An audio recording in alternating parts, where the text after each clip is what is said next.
खेलना चाहता हूँ। बिस्मिल्लाहिर्रहमानिर्रहीम। اوریدونکو مسلمانانو یو وړوکی او نشانې پیغام درکول غواړم. الله دې وکړي چې دې پیغام سره د معاذ جانی او د هغه والد صاحب هغوی نه د تکلیف الله جل شانه لري. څومره خاندان چې دی هغه د تکلیف نه لرې کړی شي. دنیا شکر گزار ما او الحمدلله زه نن فخر کوم. زه دا خبره فخر سره کوم چې ما په مخکې ویډیو کې ویلو چې زما نه پلار شته او نه مې رور شته. او نن زه دا په فخر وایم چې زما هر څوک شته. زما پلار هم شته، زما رونه هم شته او زما قام هم شته.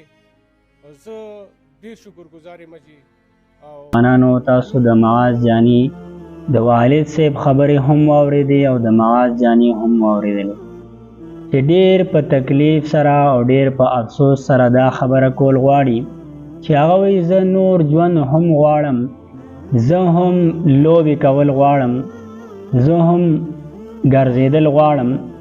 که هر یو موږ سوچ وکړو که چېرته زموږ په کور کې داسې ماشوم بیمار وي، هغه ته تکلیف وي، نو موږ به وایو موږ به هر څه خپل خرڅ کړو د علاج وشي، ځکه انسان چې دی دا بیا دوباره نشي راتلی او نور د دنیا کوم سامان چې دی دا بیا دوباره راتلی شي، ځکه پیسې کله انسان سره کله نه وي.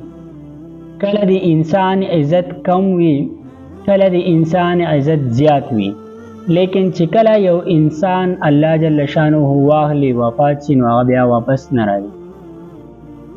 ډېره مهرباني به وي چې د ده سره تاسو هیلپینګ وکئ او د ده د والد صاحب نمبر هم تاسو ته په سکرین باندې ښکاري، هغه سره رابطه وکئ او د هغه نه پوښتنه وکئ نو چې څومره ستاسو وس کېږي نو د سره امداد وکئ. ډېره مننه، ډېره شکریه.